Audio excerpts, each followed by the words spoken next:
Peter Coles is someone who knows a bunch of different languages. Most people want to learn languages at some stage in their life. I think, like being muscular, I think most men at some stage decide, I'd like to have a good body. I think the same goes for languages. At some stage, you go, like, actually be really cool to be able to understand what they're talking about, speak that language, speak to that girl, whatever it is. But oftentimes we don't manage to do it. And the goal of this conversation is maybe to normalize the journey to becoming multilingual, polyglot, and learn some tips to inspire people to take on languages. But yeah, thanks for joining us, Peter. What's your mother tongue, your first language? I have two mother tongues. The first one, British English, and the second one, Austrian German. Yeah. And from that, go on. Where did you grow up? I grew up in England, unfortunately.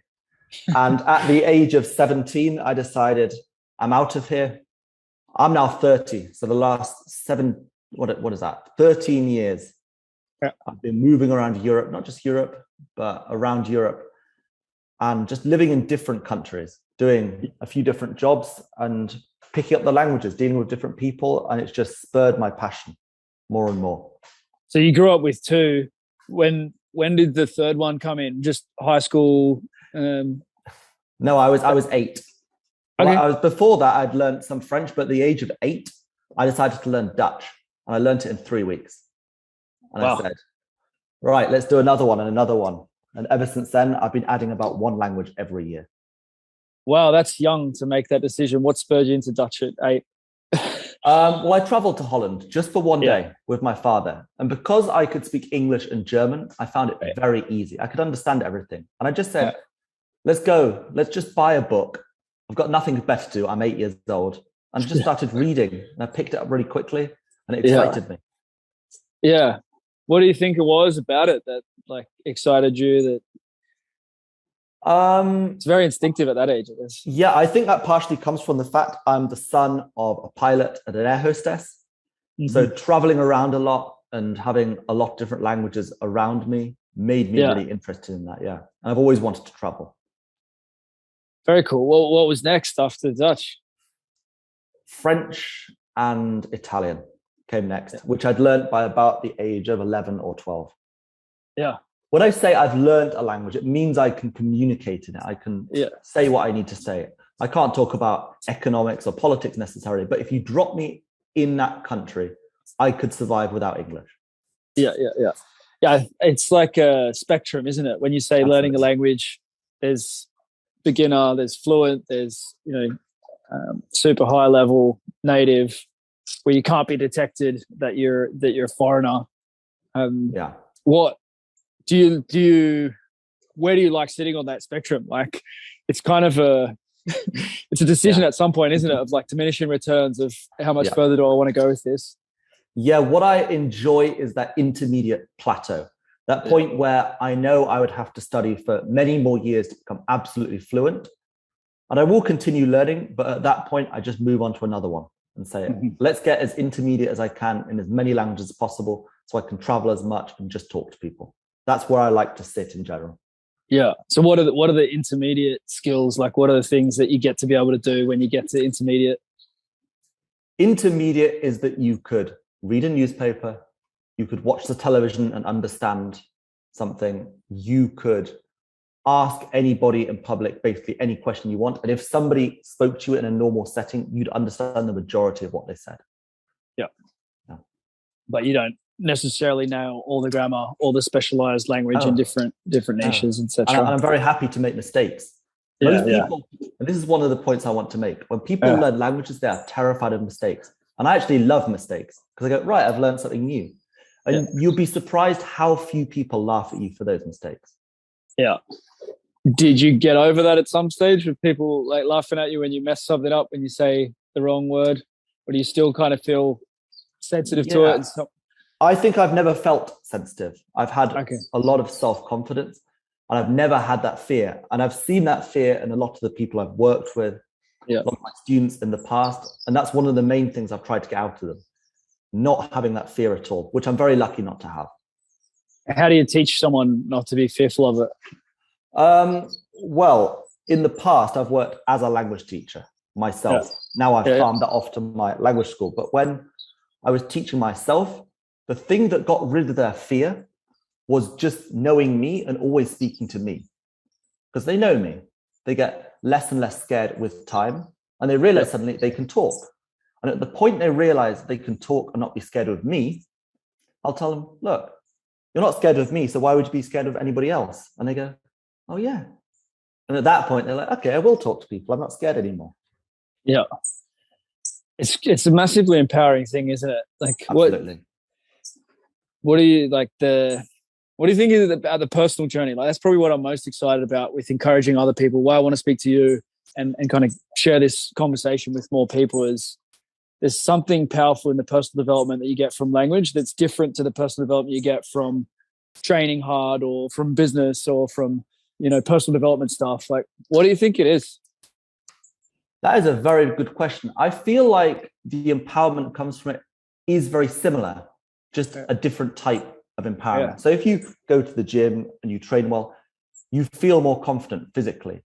And if you have control over a situation, especially if you live in another country and you can really start to understand, you do feel a power over those people who can't do it. And a confidence definitely comes from that. And even helping other people when they can't speak and you can, that makes you feel really good. It is such a good feeling, isn't it? When you're like, someone's really stuck and they're trying to get something done and you can just like jump in between the languages and help someone out. Yeah. My favorite thing to do with tourists, for example, here in Prague, where I live, is some tourists will come up to me and speak to me in broken English and ask a question. And instead of trying to understand them, I just ask the question, where are you from? And they'll say, Argentina. I'll go, okay, we'll speak Spanish now. And that quick moment is really enjoyable for me. Change to their language very quickly. 100%. Yeah, it is a superpower. Anything that makes you feel like a Superman, I think, is a good thing. And the more things that we have that we feel like that we're proud in that way. You get it. A lot of people in my community, like, I encourage them to learn physical skills. I do funky stuff like handstands, even juggling, and just lifting heavy weights. And that pride that you get and the ability to just play around and, when kids see you do it and they're like, oh, wow, that's cool. It's that thing of like, well, I've built something here that other people respect. There's a certain innate thing that can't be faked about it as well, right? Like you can have a fake Rolex, you can lease a Lamborghini, but if you can speak in another language, there's no faking that, if you can understand. Absolutely. And I think that's something that we can relate on, the language stuff and the fitness stuff. They are two things you cannot fake. You cannot buy. You have to put a lot of time and a lot of effort into this. And when you've achieved that goal, when you've achieved a good body, when you've achieved the ability to speak the language very well, that's where the confidence comes in, because you've done it all yourself. So do you have like a training discipline around this? Do you treat it as a daily, something like strength training to maintain languages, build languages, or how does it work for you? But it comes automatically from the passion. I can't not do it. So every day I'm practicing. Obviously, I live in a country where they speak another language. I have girls who don't speak English, so I have to use the languages all day. So that's part of the training program. And I still actively study. One thing I do encourage people to do when they learn a language is to go straight to a teacher and to do it. I'm quite a skeptic on language learning apps because I feel that the apps are designed like Instagram, like TikTok, to keep you on the app. Their goal is not necessarily to teach you what you need to learn, but to keep you on the app. I'm always amused by phrases like, my hovercraft is full of eels or something. And you go, that's absolutely useless. Get a teacher, get a book, get a method, and go through it step by step. So one of the issues, though, is a lot of teachers are really bad, right? Like they want to teach grammar from the start. They want to teach, like, it's so boring, like school teaching. Or talk to us about, what do you think about the school method of language learning? Because that's what most people have experienced. Well, I can only give the experience of going to a British school, which was probably one of the worst in the world. Maybe if you're from Australia, you'll have a similar experience. I don't know if you studied languages at school. I've been to both, actually. So I went to high school in England as well for a little while. The English system of learning languages is actually much better. The teachers that I had there were much more inspiring and they spoke better German and French. The ones in Australia were terrible and I hated them. And I really thought, like, I'm never going to learn the language because this process is horrible. Yeah. One thing I noticed in British schools was that the idea that everybody speaks English, so why do you have to? Even the teachers were encouraging me on this. I remember when I went to do my final exams to go to university, and I had no interest doing maths or business or any other subject really. And I said to them, I have to do 4 final exams, which we call A levels. And I said, I know you think I'm crazy. Will you allow me just to take 4 languages? Let me do 4, and I can get 4 A's in it and go to Oxford or Cambridge. And they said, no, nobody can learn 4 languages. It's just not possible. So they only allowed me to do 1, which I chose, ironically, to do my native language, German, which obviously I got an A in. And then all the other ones, I think I got a D and an E and an F in my other subjects. And I thought, you absolute idiots. You stopped me from getting 4 A's and you made me get an F in, I think it was cooking, I ended up doing just so I could do one thing. And I thought, no, the discouragement in schools to learn languages. And even if you have to do it for a few years, when it gets to those GCSEs or A levels, the schools often discourage you from doing it and say, oh, well, you want to do something you can get a job from. Come on, do business, do mathematics. Why are you doing languages? Yeah. So can you make money from languages? You can always make money from languages. It depends what you're doing. You have to look at the area you want to go in and learn, first of all, the language you're passionate for, but also the language which will relate to your area of business. Let's say you're doing import-export, learn Chinese, for example. If you're doing diplomacy, learn a language that you like. If you're doing business, maybe learn German. Go with the one that will help you in your business. But the passion is a very big part. Yeah. What do you think is it, because you've taught a lot of people languages, how do people choose languages? Is it cultural, sexual? What do you think are the biggest drivers for people that really do well? It really comes down to a mixture of all of those. It's really whether you need it a lot. I've taught a lot of English in my time. When I started out in this, I worked as an English and a German teacher, and English was either a real passion for them or very often something they just had to learn and they really didn't like it, which was not very pleasurable for me, because they'd say, for example, oh, can you just teach me English as quickly as possible so I never have to do this again? And I'd think, no, if you don't want to do it, you're not going to learn. I found that the other languages, when they chose to do it freely, whether it was German or Italian or something, and we have a lot of guys who we know in our community who are now learning languages such as Polish, Czech, Russian through my language school. And it's so much better to watch them progress through. They're doing it because they live there, or especially now they want the girls, they're like, oh, Ukrainian girls, I'm going to learn as much Russian or Ukrainian as possible. And that's more fun because they really enjoy the process. And you can tailor the learning material to what they actually want to be able to say, which is part of the motivating as well. I'm very lucky because I've learned languages for so long and I've had so many different teachers that I'd be able to differentiate between the good teachers and the bad teachers. And they didn't even realize when I was studying with them, in the back of my head, I was interviewing them going, might employ you for my language school. When I finally told them, they were so happy. I said, look, I've got a bunch of guys who want to learn Polish. Do you want to come and work for me? And I'll just take a small cut. And I'm like, oh, thank you. Here's 5 students. Like, what? Like extra 1,000 or something a month. You're finding people off like italki, and where do you find language teachers yourself? I find them through language schools. I find them through the schools where I've worked in the past. And just by meeting them and talking to them, I often bump into them in my circles. And if they're good, I'll take them on. What are the traits of a good language teacher? Encouragement, which is one thing that a lot of teachers miss out upon. And I've noticed this. I studied Chinese in the past, and I had a few Chinese teachers, and every single one of them was not good, in my opinion. I had a Chinese teacher at university who would even hit me on the head with a stick and say, lazy, you're not working hard enough. And I had a Chinese teacher here who I still know, and she works for me in certain contexts, not so much teaching. But I spent years learning how to write Chinese, writing the characters. And no matter how well I wrote them, I'd show it to her after hours of work, and her only answer was, could be better. And there was no encouragement at all. Yeah. I really like when a teacher says, great, that's the first step. Now you can do this. Now you can do better. Keep going. And because of that attitude of, nah, could be better, it really put me off. And I'm not studying actively now. Yeah. What else, apart from the encouragement, what else do you look for, or what do you coach when you're teaching? I'd imagine you're not taking that grammar first approach that school tends to take. No, I don't do that. Depending on where they are, if they speak a bit already, I'll really go straight into the speaking part. Yeah. Because most likely, if they've studied in the past, they have only done the grammar. Yeah.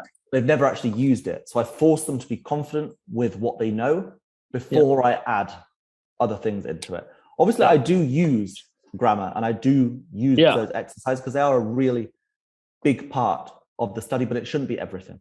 Yeah. And what is, like, say someone's thinking about this, they're watching, they're thinking like, well, where could I get after a few months? Like, what's, Peter, you know, I would like to learn a language. I want to go travel to this place. What's realistic? What should I do? I would go back to the student and ask them how much they're willing to put into this. Because you can get amazing results in a couple of months, or you can get absolutely no results. It totally depends on how much the student is willing to do. How many times a week, how much they're going to do other activities, such as homework in that language, how much they're going to actually speak it, read it. I'm a big proponent of watching and listening. Yeah. Funny thing I always give to my students who have a lower level is to watch Peppa Pig. Yeah. I must have watched every Peppa Pig episode in almost every language. I remember during the coronavirus here in the Czech Republic, they closed the school on the Tuesday. And I took the last flight out of the country on the Friday. And I thought I was going to be there for 2 weeks. I ended up being stuck in Dubai for 4 months until the borders opened. So I had nothing to do there. And we just lived with a family I knew. And the father was from the Caribbean and the mother was Ukrainian. So there was this half black boy who could speak Russian, which was quite weird. But he would sit and watch me and he'd go, what are you doing? And he sees me watching Peppa Pig and he's totally confused. This adult, I think I was about 27 at the time. What are you doing? He could not understand why. He's like, adult Peppa Pig. But no, I was just watching Peppa Pig in that language because that's exactly how a child learns. Yeah. You really should learn a language like a child, which comes from just jumping in the deep end, just practicing, just listening, because that will just go into your brain. And one thing I also encourage with this is if you learn lots of languages, watch the same thing again and again. Watch the episode of Peppa Pig in German. Now watch it in French. Now watch it in Italian. And I have a few series, for example, on Netflix, or a few films that I'll just keep watching because I know the words. I know what's going to happen. So it's no shock. I'm like, he's now going to say this. And I go, now I know a new word from that. That's something I really encourage. Yeah, that's good. I got a job in France as a strength and conditioning coach for a rugby team. Yeah. And a big part of it, I think, was because I already spoke Spanish and the coach spoke French and he really wanted French to be a part of it. He was Australian, but he wanted, and it was a mixed club where half the players were Australian, New Zealand, English, and half were French. And the language divide had been a big cultural barrier to the cohesion of the team and the performance of the team. So he comes in as a French-speaking coach. He's got a French partner. And he wanted me to be able to get on board with that thing of French first. Yeah. Because I spoke Spanish, he was confident that I would learn. And so I found out I had the job and had about 2 months before I went to France. So I started like full immersion, whatever I could do. I used the Pimsleur system because I'd used that a bit in Spanish. This was back in 2007, I think, when I learned Spanish. And then, 2009 when I was learning French. And so 2010. So I was using Pimsleur language stuff, and then I watched Into the Wild because I'd already seen that, and I had it on my computer, and it had it in French as well. So I do it like French with French subtitles, French with English subtitles. I remember watching that movie like over and over again, and I think it's really powerful. I haven't done that method again, trying to learn anything else, but that actually makes a lot of sense. Yeah, that's another very good point. When you have films or series, you can watch them in different languages, but you can also change the subtitles. Yeah. so you can have the reading part and the listening part. Yeah. And I know a lot of people joke about, don't waste your time sat on Netflix. You could be out there making money. I find Netflix actually a really good tool. And if I'm studying, I will put a couple of hours into the day in just watching Netflix. Not in English, obviously. Yeah. It with subtitles or in another language, because that's like a free language class. You're doing something you enjoy and you're picking it up. Yeah. Yeah, I like that. That's a good reminder. So yeah, I'm living here in Montenegro, and I've lived here for a year now, and I definitely feel a bit down on myself for not taking it on further. I don't have that much regular interaction. I say hello to the shopkeeper and, try and guess what she said for the price. And I got the numbers now, and I can say a little bit. But I've done very little. And now I've partnered with a Montenegrin to build a village here. So I go and spend time with him and his family, and that's great because they tell me things, and we practice and go back and forward. And that's where I've actually started to learn a bit over the last few months. But I think I'm not listening enough. And I think it's also that I need to have that teacher environment where I can say something and get corrected or be instructed, rather than just trying to learn it purely organically without enough immersion. Would that be what other tips would you have for me? Like reading, listening to some series over and over. But yeah, in terms of getting a teacher is the best thing to talk to you. Absolutely. Do you have someone in this Serbian teacher, or what do you recommend? No, I don't. That brings me on to the point that it's easier to learn a language if you have more resources for it. Yeah. I think you said you can speak, what is it? Some French, some Spanish, some Polish, was it? Yeah. Those languages, you have resources. As you go to languages of fewer and fewer speakers, and actually, Serbo-Croat does have quite a few speakers, but not that many resources. I could find some, but that is a challenge. You do need to go out and find the textbooks that are for that language. You need a dictionary. That's another thing I have. If I'm learning a language, I'll have a small dictionary with me. So even if I'm sat waiting somewhere or I'm sat on transport, I'll just open it and learn 5 new words. Yeah. And just repeat those words. Just have little resources that you can use. 5 words a day is a big thing I've pushed for all the people in my school. Yeah. Just basic words. If you don't speak, I don't know, fruit, vegetables, tree, car, road. Right, you got 5 words. Tomorrow, check if you remember them, learn 5 more. And after a year, you'll realize how many words you've learned. Do you have a method around that? Do you store them in the phone, on paper, cards? Store them in my brain, otherwise it doesn't count. Yeah. Yeah, I do have a method, though, which is very hard to teach because I've picked it up through time, knowing which words to learn and which words to ignore at first. Yeah. And it's just basic things that you have around you, some basic verbs, some adjectives, some adverbs, pronouns. Yeah. And just to have those basic building blocks and then to add later on. Yeah. So your method when you're teaching, you are giving them the most practical words first. Yeah. So that you get the biggest bang for the buck.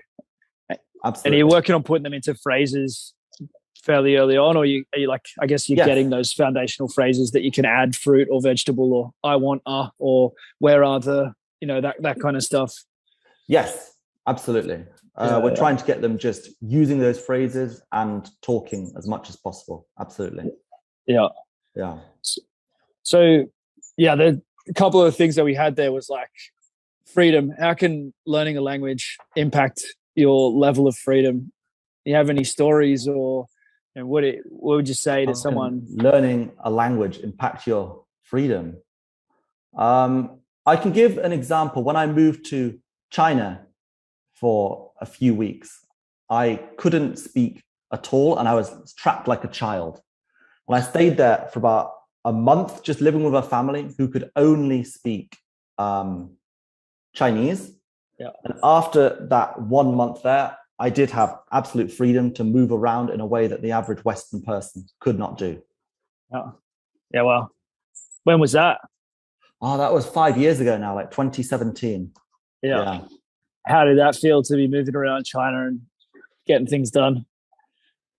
Yeah, it was really Powerful. Yeah, I really enjoyed it.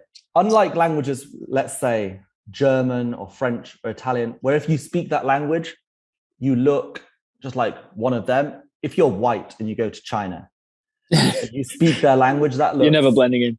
Yeah, you're never blending in to those people. So yeah, that was impressive to them. And it gained a lot of respect from the Chinese people. You're not just treated like, oh yeah, it's a guy who learned our language. Because even in like Hong Kong, it's full of white people. They just speak English. And that freedom to go into certain places was very powerful. I've never been to Japan myself, but I know some of the guys in our community who do speak fluent Japanese who have told me that learning Japanese gets them into places that you wouldn't naturally be able to go. Because, for example, in Japan, it's still socially acceptable on the door to say, no foreigners or only Japanese. But if you can speak the language, you can get into those places. Yeah. That's something I would like to achieve one day in the future. Japanese, it's on the list. Yeah. It's a funny story, actually. I did study Japanese at university. Okay. But I was studying 8 languages. So it was at the bottom of my pile. And the first day I walked in to the Japanese class, and there were about 30 of us. I was the only white person in there. It was full of mainly Chinese students. When I asked them, why are you learning Japanese? They said, well, we're studying business or law, and we had to choose a language, so we chose the easy one. And I thought, oh, God, I'm already at a disadvantage here. I understand nothing. So I spent a whole year studying, didn't get particularly very far, and they're all way ahead of me. Yeah. When it came to the exam, we had, I think, 100 questions. And I did question 1, question 2. Okay, question 3, not really sure. I just said, okay, I quit.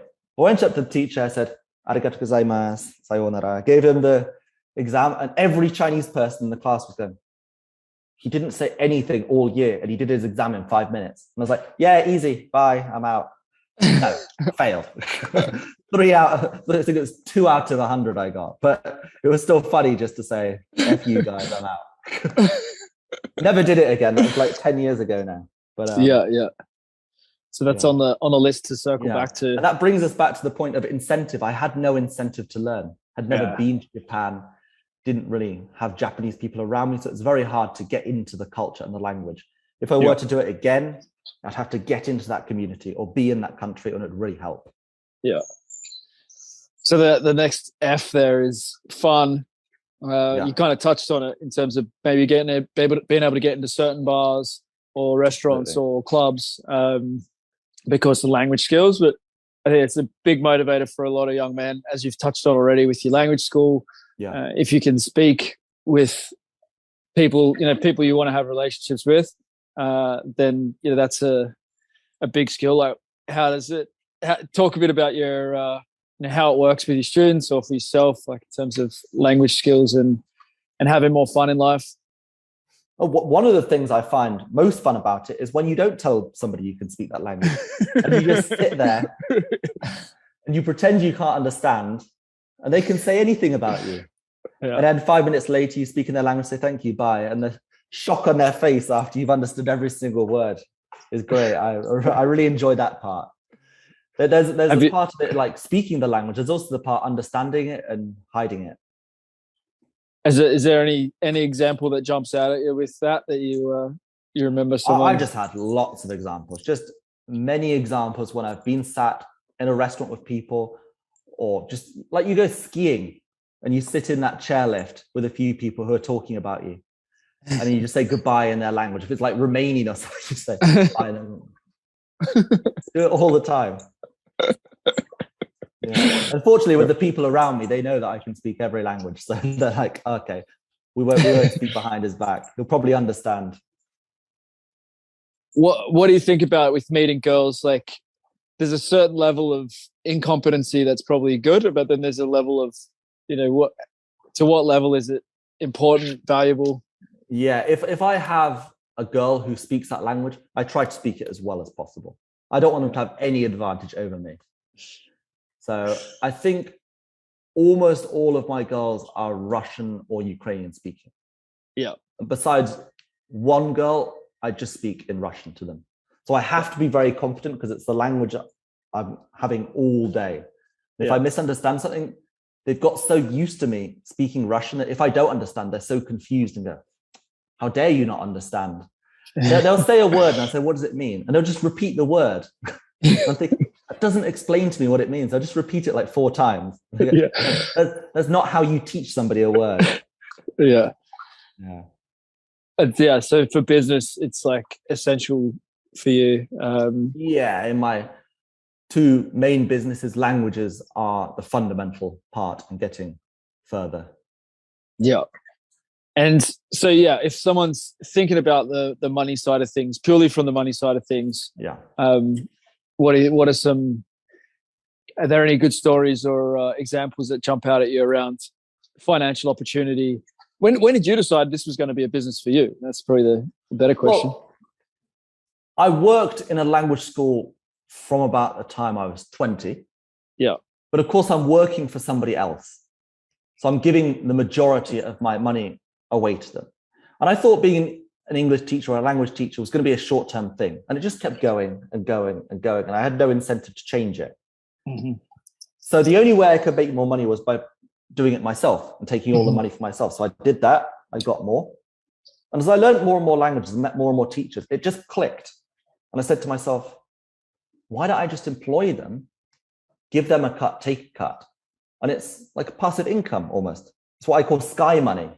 It's money that just comes from the sky for no work at all, really, besides writing an invoice and connecting the student and the teacher. After that, they organize when they have a class. They organize where they have it on Zoom or somewhere else. They already have the book that I've given to them. So there's no real effort on my part after that point. So that's when it really started to click. Like, we can start scaling this. We can get more and more teachers. We can get more and more students in. The reputation is out there, the social media, the connections we've got. More and more people talk and hear about it, and more people come and say, you're the guy. That's when it really started to click. Maybe this should be my main business. Because in the past, I thought language was like a hobby. I almost called it a circus trick. It's not really useful. It's like being able to juggle or something. People go, that's cool. Yeah. But when it starts to make you money, I thought, yeah, I made the right choice here. Yeah. So did you want to be, do you have an entrepreneurial business background, or is it? No. Yeah. No, I'm not very entrepreneurial. I'm very ambitious. But when it comes to the business side of things, I need somebody to teach me how to do that or to help me with it. Yeah. Fortunately, in the language business especially, the revenue and the profit are quite clear. I say, look, you pay me this, I pay the teacher this, I keep this, no extra costs. But in other businesses where there are lots of different factors, I get lost. And somebody says, I'll just fill out an Excel spreadsheet. I'm like, I don't know where to start. Yeah. I wish I was more entrepreneurial. I wish I was better at making money. But when it comes down to doing that task or reading a book in Hungarian, I'm like, I really want to read that book. Yeah. But I get distracted. Yeah, that's cool. Yeah, I mean, you're doing what you love and you're making money from it. You've traveled the world. How many countries would you say have you been to? Do you know? I think it's closing on 40. It's not as many as you'd think, but I do tend to travel to the same countries again and again and again. So the countries I've been to, I've probably been mostly more than once. Yeah. Do you plan on continuing to travel a lot? Is that part of your lifestyle? Yeah, I love traveling. I've actually tried to rein that in a little bit over the last few weeks and months because it is an expense that often doesn't bring the money back. I'm really trying to focus on sitting at home and just building this business now rather than getting distracted. And when I've got the money in, I'll start traveling again, I would say. Because now I'm looking at you on the beach in Montenegro thinking, I wonder if there's a flight. There's probably one through Vienna that I could go and stay there for a week. And go, no, stop. Get back to work. Stop getting distracted.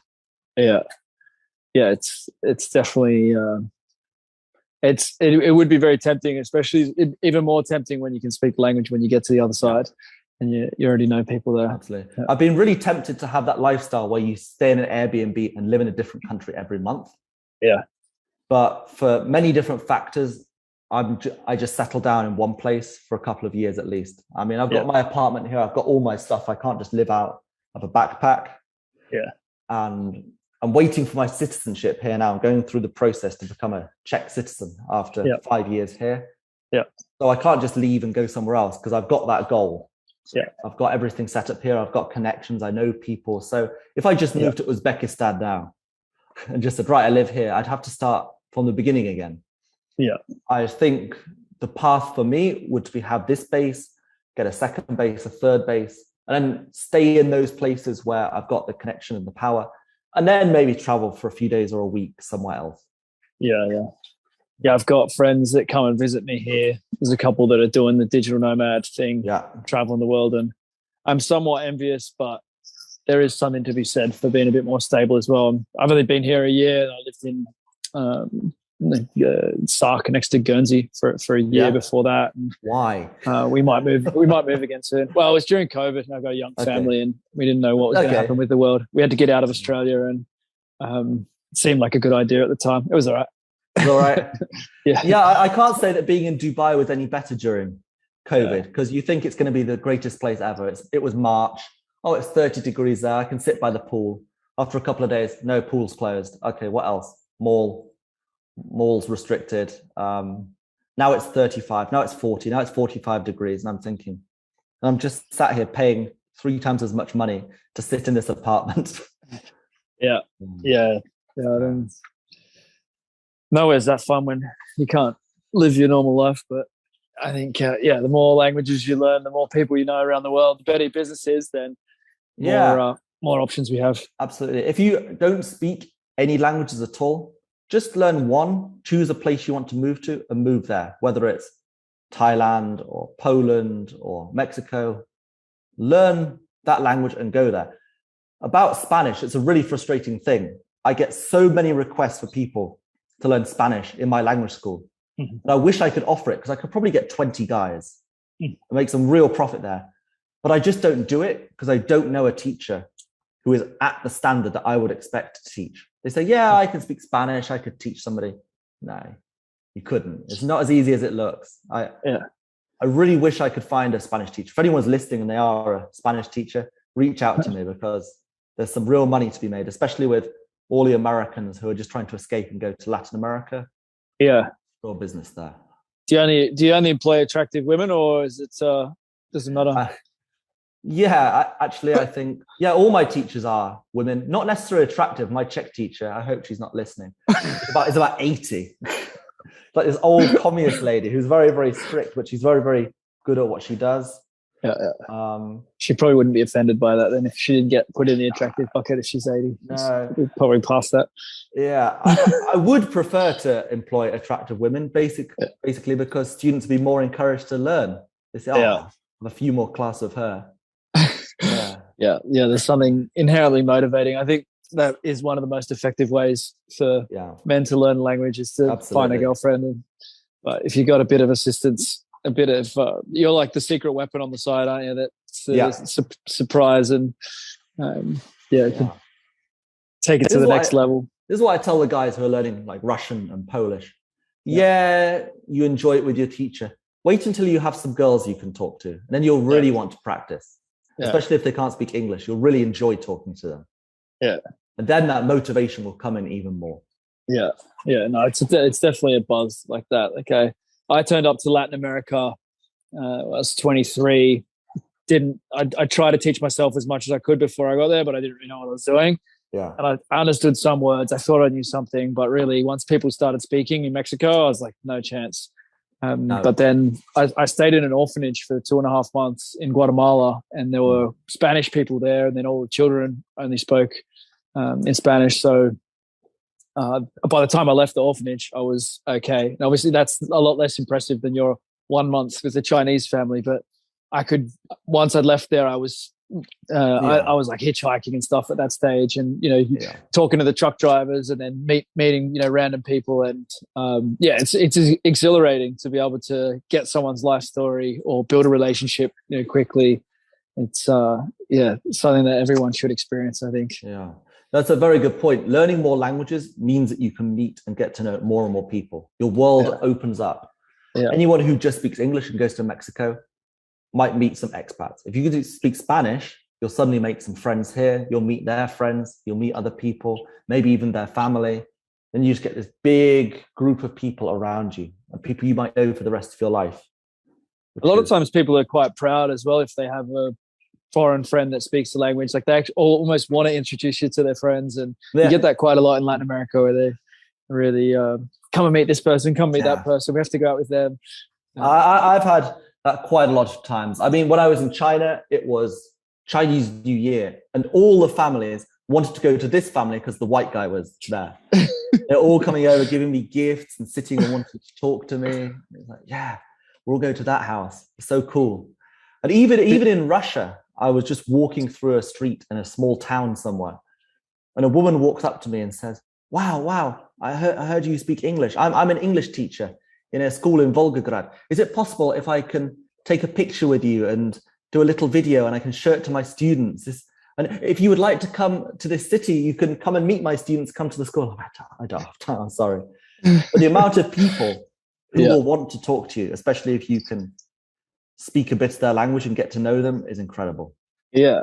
It's like a minor celebrity status in a way, isn't it? It's like you get sometimes it's a bit too much in a way, but you get too much attention, but it's good to experience. Very cool. I was going to say, it reminds me in China of what they call the white monkey job. Have you heard of that? Where they get just the fact you're white and you just do a job like advertising, or you hold a sign, come here, or they have a business meeting and you don't know anything about the business. So don't say anything. Just say you don't speak Chinese, but be at the meeting. It'll make our business look really good if we have a white guy there. The white monkey role. White monkey job, yeah. Was there a question that they kept asking you, or is there something that they wanted to know about Western culture or England, or like misconceptions or anything that was? I think I had more misconceptions about them than they did about me. I was more shocked by their culture than they were about mine. Yeah. They were just more interested in having a picture with me or being seen around me. That was enough status for them. They didn't really care who I was, what I do. It was just, white person, can I have a picture? Or white person, come sit at our table. That was enough for them in China. Well, yeah, I think you should write a book or make your own podcast or something to tell more of the stories and lessons that you've learned, because I do think it's something really powerful, really special. It's cool. It's not every day you meet someone who's gone so deep on languages and taught so many people. So yeah, it's be cool to see you continue to grow that. And I mean, yeah, where do you want to take it? Like where does this go for you?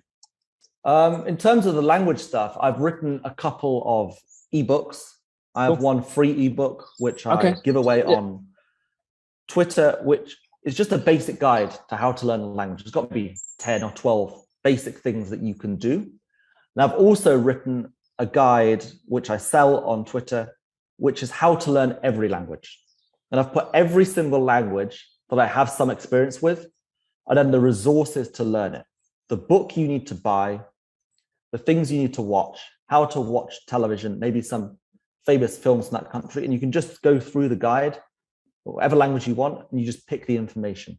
So that's something. And I'm thinking of maybe rewriting it and changing it for the general market, maybe printing it. And the language school. The language school doesn't even have a name. It's literally just payment link, go to teacher. And I think some of the next steps might be branding it, logo, website, put everything together, and then marketing it. So especially high net worth individuals could come to the language school, because the focus of my language school is not just your normal learner who says, I'll pay you 10 euros for an hour. No. It's a premium product with the best teacher, the best resources. And the reason it's expensive is because I just say, look, you don't know how to learn a language. I'll just solve it for you. You don't have to worry, is the teacher good? What book do I have to buy? Do I have to go to a school? No, we just solve all of that. And I'm available 24/7 for the students to come to and ask for information. Yeah, that's cool. Yeah, you can definitely waste a lot of time. Most people are wasting their time. Either they're just using the language apps, as you say, like there's Duolingo. Some of those apps I think are really bad. I think there's some that are a little bit better than others in terms of just pure word recall lists. But I do also have that feeling as well that it's just a dopamine game. They just want you to be on the app. So one thing I noticed with Duolingo is they do that day streak and those things. You're like, I've got a 300-day streak and I've got to do 301 and 302. Are you actually learning, or are you just collecting prizes or a reward or a star? I don't know what you get. Yeah, you get nothing. Is that a dopamine like a game? Yeah. No, it's I like where you're coming from with that. With it, being fueled by your own passion and a real use case in your own life is pretty important. So I think you should get a brand to this and get a website. And it sounds like a problem that I don't think is being solved that well. I think a lot of the language stuff is being done poorly. Like italki and those kind of places where you can find someone to talk to, they don't seem to care enough to actually want to show the teachers how to do what they're doing. Like I bought a couple of lessons on there in Serbian, and the teachers were just so bad that it was just like, well, I'm not, this is not good. There's no point in this. So there's definitely a market for something that's trustworthy and previously vetted, and the teachers are being developed. And I really like that. What's your Twitter for those who want to get that free ebook or jump on the paid one? The Language G. And I'm sure we'll be able to put it into the description under the video. Perfect. The Language G. Excellent. Yeah. All right. Is there anything else you want to add there on this? Nope. It's been a pleasure to talk to you. If you ever want to continue the conversation, I'll gladly come back. Yeah. And enjoy Montenegro. I'm sure I'll be down there sometime in the near future. Thank you so much, Peter. Wow. It was a pleasure.